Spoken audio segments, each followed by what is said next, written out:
अकबर का दरबार और बीरबल की चाल। भाग 1। मुगल सम्राट अकबर का दरबार अपने वैभव, न्यायप्रियता और बुद्धिमानों की उपस्थिति के लिए दूर दूर तक प्रसिद्ध था। आगरा के किले में स्थित दीवान ए खास की ऊंची मेहराबों के नीचे, संगमरमर के खंभों के बीच, जब सुबह की धूप छनकर आती तो ऐसा लगता मानो स्वयं समय ठहर गया हो। दरबार में उमरा, सेनापति, विद्वान, कवि और दूर देशों से आए व्यापारी सब अपनी अपनी जगह पर सलीके से खड़े रहते। इसी दरबार की शान थे राजा बीरबल, जिनकी सूझबूझ और हाजिर जवाबी के किस्से जनवरी से जनवरी की जुबान पर थे। दरबार की सुबह उस दिन दरबार में एक अलग ही हलचल थी। सम्राट अकबर ने विशेष दरबार बुलाया था। कहा जा रहा था कि सीमांत प्रांत से एक अजीब मामला आया है। ऐसा मामला जिसमें सत्य और छल एक दूसरे में ऐसे उलझ गए थे कि साधारण न्याय से निर्णय संभव नहीं था। अकबर ने सिंहासन पर विराजमान होते हुए चारों ओर दृष्टि डाली। उनकी आंखों में वही गंभीरता थी जो न्याय के समय दिखाई देती है। आज दरबार में एक कठिन प्रश्न उपस्थित है, अकबर ने गंभीर स्वर में कहा। ऐसा प्रश्न जिसका उत्तर केवल कानून की किताबों में नहीं, बल्कि बुद्धि और विवेक में छिपा है। दरबारियों में खुसर पुसर शुरू हो गई। बीरबल ने शांत भाव से आगे बढ़कर प्रणाम किया। उनके चेहरे पर हल्की मुस्कान थी, मानो वे आने वाले तूफान की दिशा पहले ही भांप चुके हों। रहस्यमय शिकायत। दरबार के बीचों बीच एक वृद्ध किसान को लाया गया। उसके चेहरे पर चिंता की रेखाएं थी, आंखों में डर और हाथ कांप रहे थे। उसके पीछे एक धनाढ़ सेठ खड़ा था, जिसके वस्त्र चमकदार और आभूषण भारी थे। अकबर ने दोनों को देखा और कहा, अपनी अपनी बात स्पष्ट रूप से कहो। किसान ने कांपती आवाज में कहना शुरू किया, जहांपनाह, मैं एक साधारण किसान हूं। वर्षों से मेरी जमीन पर खेती करता आया हूं। पिछले वर्ष सेठ जी ने कहा कि मेरी जमीन उनकी है। उन्होंने दस्तावेज दिखाए जिनमें मेरा नाम नहीं था। मुझे न्याय चाहिए। सेठ ने तुरंत हस्तक्षेप किया, जहांपनाह, ये किसान झूठ बोल रहा है। ये जमीन मेरे पिता ने वर्षों पहले खरीदी थी। मेरे पास पक्के कागजात हैं। दरबार में सन्नाटा छा गया। अकबर ने दस्तावेज मंगवाए। कागज पुराने थे, मुहरें भी थी। प्रथम दृष्टया सेठ का दावा मजबूत लगता था, पर अकबर का मन संतुष्ट नहीं हुआ। उन्होंने बीरबल की ओर देखा। अकबर और बीरबल का संवाद। बीरबल, अकबर ने कहा, तुम्हारी क्या राय है? बीरबल ने दस्तावेजों को ध्यान से देखा, फिर किसान की आंखों में झांका। उन्होंने सेठ को भी परखा। कुछ क्षणों की चुप्पी के बाद बोले, जहांपनाह, सत्य कभी कभी कागजों से नहीं, व्यवहार से प्रकट होता है। यदि अनुमति हो तो मैं इस मामले की जांच अपने ढंग से करना चाहता हूं। अकबर मुस्कुराए, तुम्हें पूर्ण अनुमति है, पर याद रहे, न्याय होना चाहिए। बीरबल की पहली चाल। बीरबल ने तुरंत आदेश दिया कि किसान और सेठ दोनों को अगले 7 दिनों तक अलग अलग रखा जाए। किसी को किसी से मिलने की अनुमति न हो। दरबारियों को यह अजीब लगा। किसी ने फुसफुसाकर कहा, यह कैसी जांच है? बीरबल ने आगे कहा, जहांपनाह, मैं चाहता हूं कि अगले 7 दिनों में दोनों अपनी दिनचर्या लिखें। कहाँ गए, क्या किया, किससे मिले? सेठ ने आत्मविश्वास से सिर हिलाया। किसान भयभीत था, पर उसने भी सहमति दी। 7 दिन बाद 7वें दिन दरबार फिर सजा। अकबर ने दोनों को उपस्थित होने का आदेश दिया। बीरबल ने उनकी लिखी हुई दिनचर्याएं मंगवाई। उन्होंने ध्यान से पढ़ा, फिर अचानक किसान से पूछा, तुम्हारी जमीन पर आखिरी बार कब हल चला? किसान ने बिना सोचे कहा, 3 महीने पहले, जब बरसात खत्म हुई थी। फिर बीरबल ने सेठ से वही प्रश्न पूछा। सेठ क्षण भर रुका और बोला, 4 महीने पहले। बीरबल मुस्कुराए। अकबर समझ गए कि कहीं न कहीं बात फंस रही है। गहरी जांच। बीरबल ने अगला आदेश दिया, जहांपनाह, यदि अनुमति हो तो मैं दोनों को उसी जमीन पर ले जाना चाहता हूं। अकबर ने अनुमति दी। अगले दिन पूरा दरबार उस जमीन पर पहुंचा। बीरबल ने जमीन की मिट्टी उठाई, सूंघी और किसान से पूछा, ये मिट्टी तुम्हें कैसी लगती है? किसान बोला, ये मेरी जमीन की मिट्टी है, नम और उपजाऊ। सेठ ने वही मिट्टी हाथ में ली, पर उसके चेहरे पर असहजता साफ दिखी। बीरबल की सूझबूझ। बीरबल ने जमीन के एक कोने में उगे पुराने पेड़ की ओर इशारा किया। इस पेड़ को कब लगाया गया? उन्होंने पूछा। किसान ने कहा, जहांपनाह, यह पेड़ मेरे पिता ने लगाया था, करीब 30 वर्ष पहले। सेठ चुप रहा। बीरबल ने जमीन पर खुदाई करवाई। जड़ों के पास एक पुराना पत्थर निकला, जिस पर किसान के पिता का नाम खुदा था। दरबारियों में हलचल मच गई। दरबार में वापसी। अगले दिन दरबार में बीरबल ने अपना निष्कर्ष प्रस्तुत किया। जहांपनाह, उन्होंने कहा, दस्तावेजों में हेराफेरी की गई है। सेठ ने पुराने कागजों में बदलाव करवाया, पर जमीन की सच्चाई मिट्टी, पेड़ और किसान के व्यवहार से प्रकट हो गई। अकबर ने गंभीर स्वर में कहा, सेठ, क्या तुम कुछ कहना चाहते हो? सेठ का चेहरा पीला पड़ गया। उसने अपराध स्वीकार कर लिया। न्याय का निर्णय। अकबर ने किसान के पक्ष में निर्णय सुनाया। सेठ को दंड मिला और किसान को उसकी जमीन लौटा दी गई। दरबार में न्याय हो गया कि गूंज सुनाई दी। बीरबल ने विनम्रता से सिर झुकाया। अकबर ने कहा, बीरबल, तुम्हारी चाल ने एक बार फिर सत्य को उजागर कर दिया। आगे की आहट। पर यह तो केवल शुरुआत थी। दरबार में कई आंखें थी जो बीरबल की बढ़ती प्रतिष्ठा से ईर्ष्या करती थी। कुछ दरबारी मन ही मन नई चालें चलने लगे। आने वाले दिनों में बीरबल को केवल बुद्धि से नहीं, बल्कि धैर्य और साहस से भी काम लेना था। दरबार में ईर्ष्या की आग। भाग एक में न्याय होते ही जहां एक और किसान की आंखों में कृतज्ञता के आंसू थे, वहीं दरबार के कुछ कोनों में जलन की चिंगारियां भड़क उठी थी। बीरबल की बुद्धि ने एक बार फिर साबित कर दिया था कि वो केवल अकबर का प्रिय दरबारी ही नहीं, बल्कि न्याय की सबसे मजबूत ढाल भी है। यही बात कुछ दरबारियों को असह्य लगने लगी। इनमें सबसे आगे था मिर्जा कासिम, अकबर का एक प्रभावशाली लेकिन अत्यंत महत्वाकांक्षी दरबारी। वो वर्षों से चाहता था कि सम्राट का सबसे विश्वसनीय सलाहकार वही बने, पर हर बार बीरबल की सूझबूझ उसके रास्ते में दीवार बनकर खड़ी हो जाती। मिर्जा कासिम ने मन ही मन निश्चय कर लिया, यदि बीरबल को सीधे चुनौती नहीं दी जा सकती तो उसे उसकी ही चालों में फंसाना होगा। गुप्त सभा। उसी रात आगरा के किले के एक सुनसान कक्ष में कुछ दरबारी एकत्र हुए। दीपक की लौ कांप रही थी, मानो आने वाले षड्यंत्र को पहचान गई हो। बीरबल हर बार बच निकलता है, एक दरबारी बोला।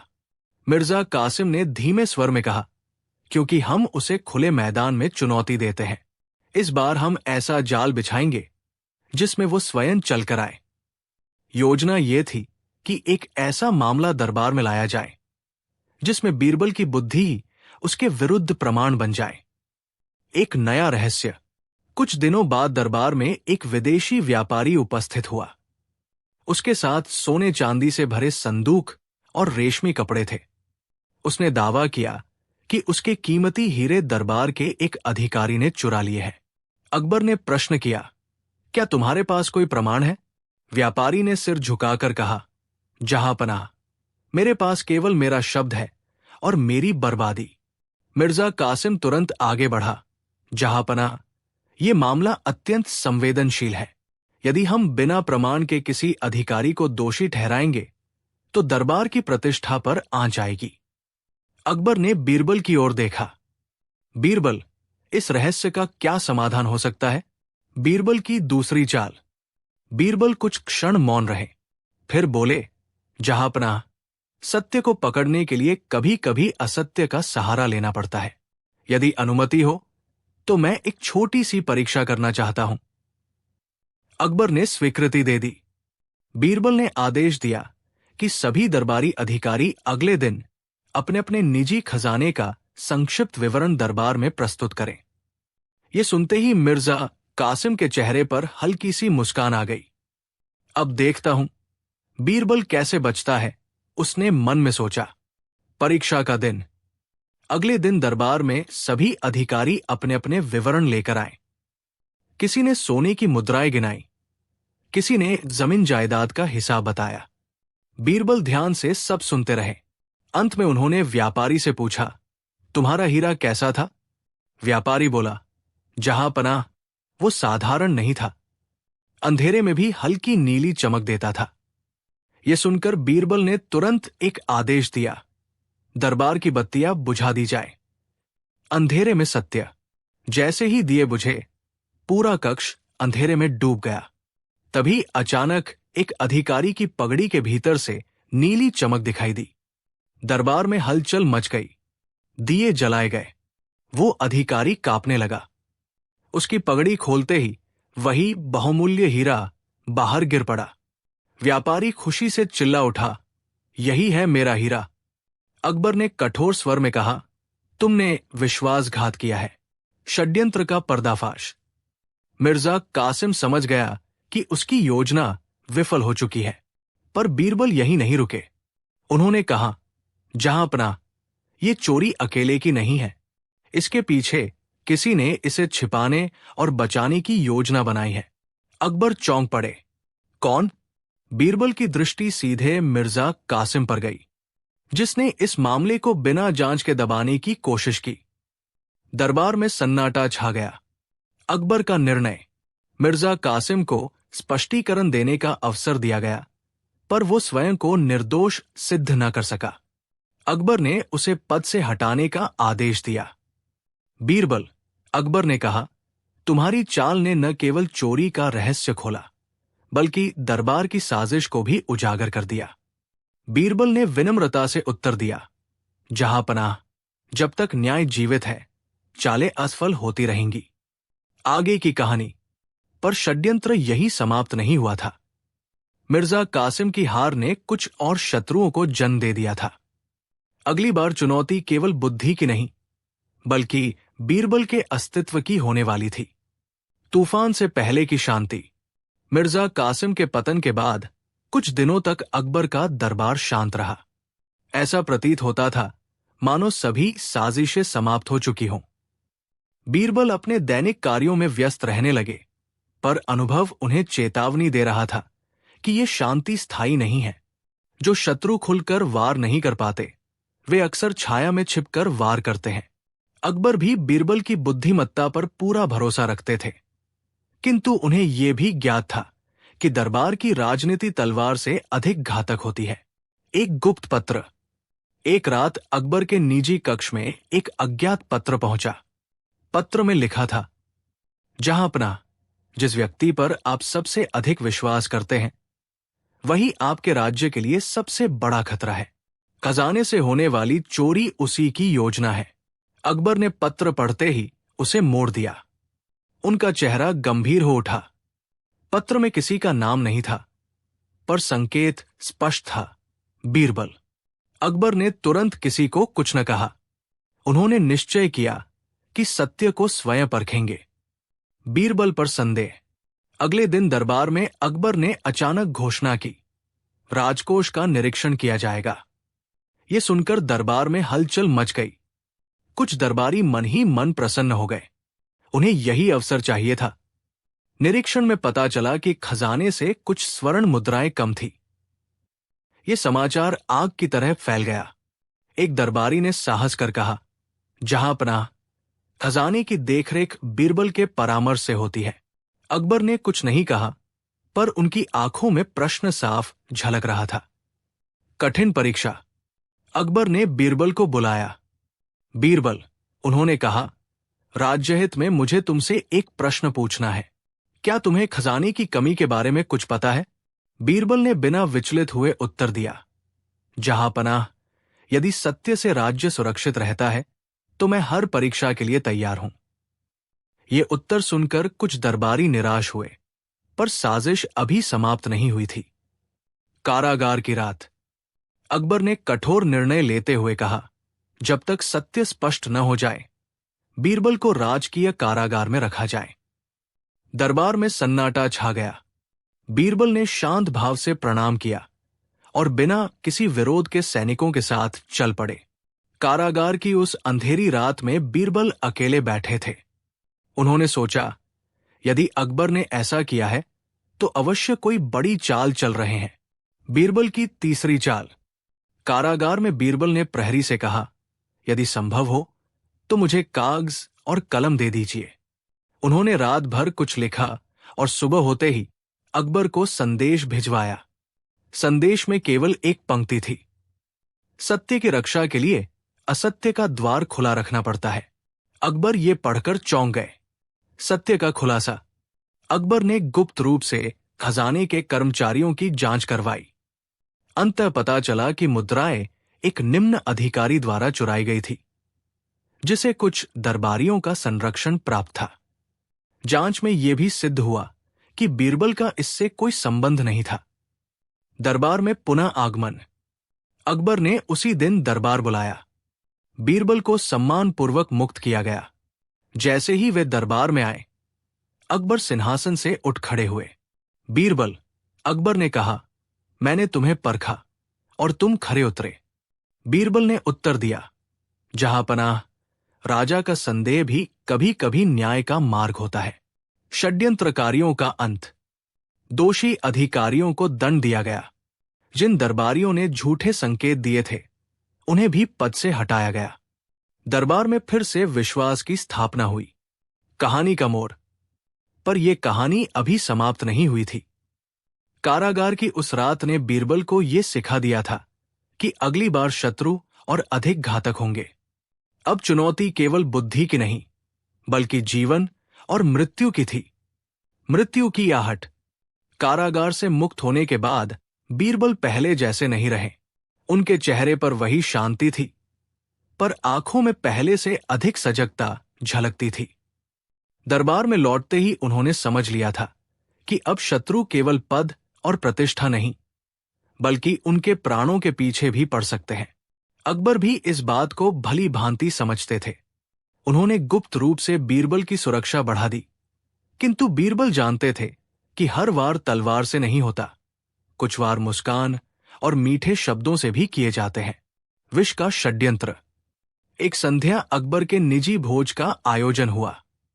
चुनिंदा दरबारी आमंत्रित थे। भोज में विशेष पकवान परोसे गए, जिनमें एक दुर्लभ मिठाई भी थी, जिसे बीरबल विशेष रूप से पसंद करते थे। बीरबल ने जैसे ही थाली देखी, उनका अनुभव सचेत हो उठा। मिठाई की खुशबू कुछ अलग थी। उन्होंने बिना कुछ कहे थाली को सामने ही रहने दिया। भोज के दौरान एक दरबारी ने कहा, राजा बीरबल, आज आप अपनी प्रिय मिठाई नहीं खा रहे? बीरबल मुस्कराए, आज स्वाद से अधिक जीवन प्रिय है। ये सुनकर कुछ चेहरे पीले पड़ गए। बीरबल की चौथी चाल। रात होते ही बीरबल ने अकबर से एकांत में भेंट की। जहांपनाह, उन्होंने कहा, मुझे संदेह है कि आज के भोज में मृत्यु आमंत्रित थी। यदि अनुमति हो तो मैं स्वयं इस षड्यंत्र को उजागर करना चाहता हूं। अकबर गंभीर हो गए। यदि तुम्हें जरा भी खतरा हो, खतरा ही तो सत्य तक पहुंचने का मार्ग है, बीरबल ने शांत स्वर में कहा। नकली मृत्यु। अगले दिन समाचार फैला कि बीरबल अचानक बीमार पड़ गए हैं। कुछ ही घंटों में यह खबर पूरे नगर में फैल गई कि बीरबल की मृत्यु हो गई। अकबर ने शोक सभा की घोषणा कर दी। दरबारियों में मातम का नाटक शुरू हुआ, पर कुछ चेहरों पर छिपी प्रसन्नता भी दिखी। शोक सभा की परीक्षा। शोक सभा में अकबर ने आदेश दिया कि सभी दरबारी अंतिम दर्शन के लिए आए। बीरबल को सफेद वस्त्रों में लिटाया गया था। उनके चेहरे पर पूर्ण शांति थी। एक एक कर दरबारी आए। कोई सच्चे आंसू बहा रहा था, कोई औपचारिक शोक व्यक्त कर रहा था।